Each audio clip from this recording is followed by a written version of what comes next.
به سینماچی خوش اومدید. میدونم که یه خورده دارین زیاد منو میبینین، به خاطر اینه که یه سری از فیلم و سریال هستن که بدون برنامه قبلی اکران میشن یا یهو به دست ما میرسن و توی برنامه هفتگی نمیشه برای اونا پیش بینی کرد. به همین خاطر فیلم تاتامی که امروز به دست مخاطبین رسیده رو میخوایم بررسی بکنیم. منتها این نکته رو حتما قبلش بگم که نیمه اول این ویدیو معرفی این فیلمه که اگر دوست داشتید ببینید و نیمه دوم بیشتر درباره‌اش صحبت میکنیم و داستان توش لو میره. بنابراین به جایی رسیدیم که اسپویل داشت، حتما من هشدار اسپویل رو به شما میدم، چون مهمه. توی این فیلم از سری فیلمایی هستش که هیجان پایان داستان توی کشش داستانی وجود داره و بنابراین نباید بذارین که قبل از اینکه فیلم رو ببینید جایی فیلم براتون اسپویل بشه. بریم درباره فیلم تاتامی، اولین ساخته زر ابراهیمی در مقام کارگردان، صحبت بکنیم.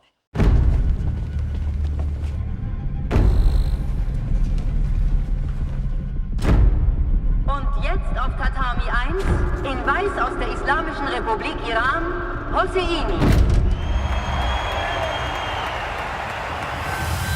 فیلم درباره تاثیرگذاری سیاست بر ورزشه. خب علل خصوص و مهمتر از هر چیز دیگه‌ای که ما باش درگیریم، تاثیرگذاری سیاست‌های حاکمیت ایران بر ورزشکاران. دست گذاشته روی این ایدئولوژی که ما نباید، ورزشکاران ما نباید روی دوشک یا توی زمین در مقابل نماینده از رژیم اشغالگر فلسطین یعنی اسرائیل قرار بگیرن. به رسمیت نشناختن اسرائیل ایدئولوژیه که دستور رو میده به ورزش که نباید شما در مقابل چنین ورزشکارانی از این کشور قرار بگیرید. این چیزیه که سالهاست انگار درگیر ورزش باهاش و حتی به نظر میرسه در برهه هایی هر چقدر جلوتر میایم یه خورده دست خود حاکمیت و فدراسیون ها رو هم بسته این ایدئولوژی. ولی خب چیزیه که انگار کنار گذاشتنش به این سادگی ها نیست. هر چقدر هم که هزینه داشته باشه برای فدراسیون ها، برای ورزش کشور ما، فعلا نمیتونن باش کنار بیان و این ایدئولوژی و این دستور رو کنار بذارن. بنابراین روی ورزشکارها فشار وارد میشه. ما قطعا ورزشکار نیستیم و نمیتونیم اون جایگاه رو درک بکنیم. منتها وقتی که بیایم به این فکر بکنیم که چه فشارهایی روی ورزشکارها در میادین جهانی هست، احتمالاً حق بدیم بهشون که یک جاهای سردرگمی عجیبی داشته باشن و یک جایی بخوان فرار کنن از این وضعیت. شما فکر کنید تمام اون استرس، اضطراب، فشارهای روانی که خود مسابقات، علل خصوص مسابقات تک نفره مثل کشتی، تکواندو، جودو داره، در کنار فشارهایی از سمت حاکمیت یا از سمت مردم قرار بگیره. مثل اتفاقاتی که چند سال پیش برای خیلی از ورزشکارامون خصوصا فوتبالیست‌ها افتاد که هم فشار از طرف مردم بر روی اینها بود که شما نباید مثلا سرود ملی رو بخونید، هم فشار از سمت حاکمیت بود که شما باید سرود ملی رو بخونید و این فشارها مضاعف میشه بر فشارهای خود بازی و این نتیجتا ما نباید انتظار درخششی از هیچ کدوم از این ورزشکارا در چنین میادینی داشته باشیم با این همه فشار. یعنی اصلا جنگ نابرابریه با این همه فشار در مقابل یک ورزشکاری از یک کشوری قرار گرفته که حمایت کامل مردم، دولت و حاکمیت رو داره. بنابراین من خودم شاید نتونم درک درستی از اون موقعیت داشته باشم، اما میتونم بهش فکر بکنم که چقدر سخته. شاید اگر نخوایم درک بکنیم موقعیت رو، میگیم که خب ولش کن، یک جام جهانی نرو، یک مسابقات رو نرو، نیمه کاره رها کن، ارزش این همه چیز رو نداره. اما وقتی که تمام عشقش حضور در جام جهانیه، وقتی که 20 سال 30 سال جنگیده برای اینکه بره تو جام جهانی بازی کنه، خیلی این حرف شنیدنش آسون نیست. فیلم تاتامی تمام تمرکزش بر روی همین مسئله است، بر روی مسئله فشارهای حکومتی بر ورزشکار و مرحله‌ای رسیده ورزشکار که دیگه نمیخواد در مقابل این فشارهای حکومتی سرخم بکنه و کنش مصلحت اندیشی داشته باشه یا بخواد همراهی بکنه یا بگذره از اون هدفش و تصمیم میگیره که در مقابل این دستورات بایسته و مسابقات رو ادامه بده. لیلا کله خربزی در نیارم. از خیلی از جهات فنی فیلم از اون چیزی که انتظار میرفت بالاتر بود. یک کارگردان فیلمساز، انگار فیلم کوتاه‌ساز دیگه در کنار خانم ابراهیمی هست که تصویرسازی، قاب‌بندی، تصویربرداری در واقع فیلم رو پیش میبره و تو این زمینه خیلی موفقه. یعنی از اون چیزی که من انتظار داشتم واقعا صحنه‌ها و پلان‌های زیباتری هستن.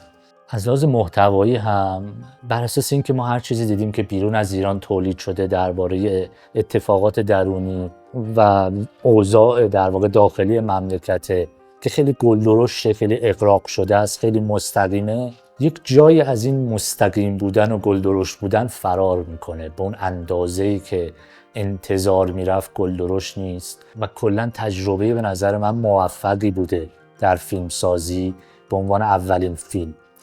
اما اشکالات هم کم نداره که در بخش دوم این ویدیو که میخوایم بیشتر درباره‌اش صحبت کنیم، درباره داستان و یک نقدی داشته باشیم راجع به خود ساختار فیلم، توی اون بخش درباره این اشکالات بیشتر صحبت میکنیم. Leila ist Geschichte.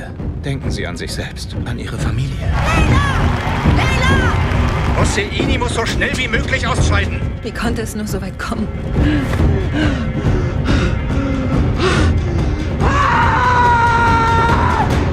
اول اینکه فیلم در بخش ابتداییش، یعنی توی انگار پرده اولش، تو 25 دقیقه اولش که قرار ما با شخصیت‌ها و دنیا و اتفاقات کلی آشنا بشیم، به نظرم حذف به قرینه معنایی داره. یعنی با خودش گفته خب مخاطب ایرانی میدونه فضا چجوریه، میدونه ورزشکارای ما تو چه فشاری هستن، چه قانونی وجود داره برای این گونه مسابقات، همه اینا رو میدونه تماشاگر ایرانی. حجاب چطوره، در مقابل اسرائیلی قرار گرفتن چطوره و لازم نیست من بگم. در حالی که وقتی شما دارین فیلم میسازین نباید صرفاً برای یک مخاطب خاص بسازین. حتی اگر برای مخاطب خاص هم ساخته میشه یک فیلم، باید روند درست ساختاری خودش رو داشته باشه. باید تعریف بکنه که اینها تو چه شرایطی دارن میان، چه رابطه‌ای با هم دارن، چه اتفاقاتی ممکنه که توی اون اردو قبل از مقابله با حریف اسرائیلی بیفته. همه اینا رو باید حتی برای مخاطب جهانی، که من فکر میکنم اتفاقا این فیلم بیشتر برای مخاطب جهانی ساخته شده، باید تعریف میکرد. انگار خود کارگردان میدونسته و یادش رفته توی فیلم نامه که یک سری از مخاطبین، یک سری زیادی از مخاطبین هستن که شرایط ورزشکاران ایرانی رو در این گونه مسابقات نمیدونن و به همین خاطر براشون تعریف نکرده، جایی توی فیلم نامه قرار نداده. از طرف دیگه مدل آشنایی ما با این جودوکارا، با انگار تیم ملی زنان جودومون و مربیشون، مدلی نیستش که در ادامه بتونه کمکی به داستان بکنه. تمرکز به شدت روی یک نفره. به نظرم باید اولش این تیم بودن اینها رو بیشتر نشون میداد. موقعی که تو اتوبوس هستن، داره اتوبوس حرکت میکنه، باید بگن، بخندن، حرف بزنن، نشون بده که اینا تیمن، نشون بده که اینا رفیقن. بعد اگر مشکلی به وجود میاد نشون بده که این تیم این آدم رو تنها گذاشت، در حالی که از اول لیلا یه آدم تنهاییه و هیچ رابطه‌ای با هیچ کدوم از اعضای تیم نداره. این باعث میشه که ما تنهاییش رو در ادامه فیلم درک درستی نکنیم، یعنی اونقدر به دلمون نشینه، چون از اول یه آدم تنهایی بوده. از طرف دیگه این آدما، این دخترایی که توی تیم ملی هستن، حتی یه دونه دیالوگ تا انتهای فیلم ندارن، اصلا هیچ کنشی نسبت به داستان، نسبت به شخصیت‌ها ندارن. بنابراین میتونستن اصلا نباشن و فقط شبیه به یک سری عروسک یا مترسک صحنه رو پر کردن. این هم ضعف بزرگیه. ضعف بزرگ بعدی خود مربی خانم ابراهیمیه. زر ابراهیمی کاراکتری که مربی داره از همون اول چرا بد اخلاقه، چرا انقدر سفت و سخته، شبیه به یک سنگه که باعث میشه هیچ گونه ارتباط احساسی نه با آدمای توی داستان نه با مخاطب داشته باشه. این سفت و سختی و تلخی که داره این مربی باعث میشه ما حتی این چرخشش خیلی برامون چرخش باورپذیری نباشه. یعنی ما اصلا از اول انگار با یک مجسمه خشک تلخ روبروییم که این مجسمه خشک و تلخ یک جاهایی یک سری احساساتی پیدا میکنه اما به دل ما نمیشینه و باورپذیر نیست. واقعا میتونست یه شخصیتی باشه که یک بخش بزرگی از بار احساسی داستان رو روی دوش بکشه، اما اصلا حذفش کرده بود، از دستش داده بود. در واقع هم اعضای تیم رو از دست داده بود، هم مربی رو از دست داده بود و تمرکزش بیش از اندازه روی لیلا بود. در مواجهه اول لیلا با حریف اسرائیلی به نظر من جای مهمیه و میتونه دیالوگی که اونجا برقرار میشه دیالوگ مهمی باشه، کلی تعلیق به وجود بیاره، میتونه گذشته رو بیشتر باز بکنه، میتونه رابطه این دوتا رو بیشتر معنادار بکنه. اما صرفاً در اولین دیالوگای در واقع فیلم، روبرو شدن لیلا با حریف اسرائیلی، فقط ازش استفاده در واقع یک پیامی رو کرده که شوهر لیلا پشتش هست، در یک ستایشی از رابطه های محکم، حالا محکم ایرانی نمیشه گفت، یک ستایشی از رابطه ها کرده و اون ور میگه که من چون سفر میرفتم ورزش میکردم رابطم با دوست پسرم قطع شده، اما میگه همسرم و بچم از توی خونه دارن تماشا میکنن مسابقات من رو. هم این که این استفاده در اولین دیالوگ به نظر من خیلی پیامدار بود، زیادی پیامدار بود. دوم این که ادامه دار نبود، دیگه ما جایی نمیبینیم که این دوتا با هم برخورد بکنن، در حالی که باز میگم میتونست این حریف اسرائیلی نقش مهمی توی صحنه‌های دراماتیک داشته باشه. مثلا تصور بکنید موقعی که این مشکل به وجود میاد برای لیلا، همون اول شدت این مشکل در ماکسیموم حالت خودش نباشه، این مشکلی که از حکومت زنگ میزنن نباید ادامه بدی، دو سه تا مسابقه فرصت دیگه، این دو سه تا مسابقه هی باید به اوج برسه. همون اول اینا حمله کردن به خانواده ها، پدرشو گرفتن، لیلا مقاومت نشون داد، گفت نمیخوام، سرشو شکست. این روند باید یک روندی توی این دو سه تا مسابقه طی میشد و این وسط به راه حلای دیگه فکر میکرد. مثلا فکر میکرد که حریف اسرائیلی ممکنه شکست بخوره، اگر حریف اسرائیلی شکست بخوره چی؟ اونجوری من میتونم برم فینال مدالم بگیرم. همه اینا رو فراموش کرد.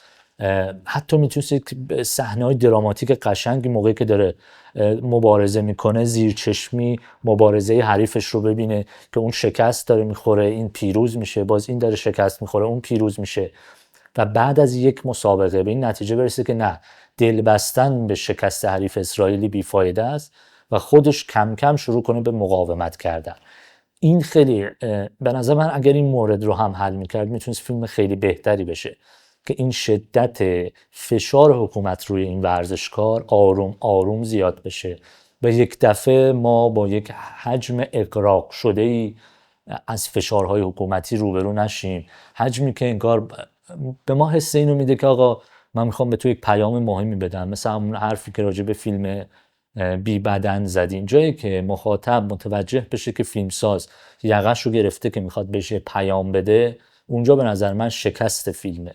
پیام باید آروم آروم توی مخاطب رخنه بکنه و مخاطب باورش بکنه و حتی نباید قضاوت دقیقی روی مخاطب داشته باشه، یعنی باید اجازه بده مخاطب قضاوت خودش رو داشته باشه. این جاییه که اکثر فیلم هایی که ضد حکومت ایران خارج ساخته میشه نمیتونن توی خودشون حل بکنن و انگار باید این پیغام مهم و بزرگ و خیلی اغراق‌آمیز بگن و نقطه ضعفشونه.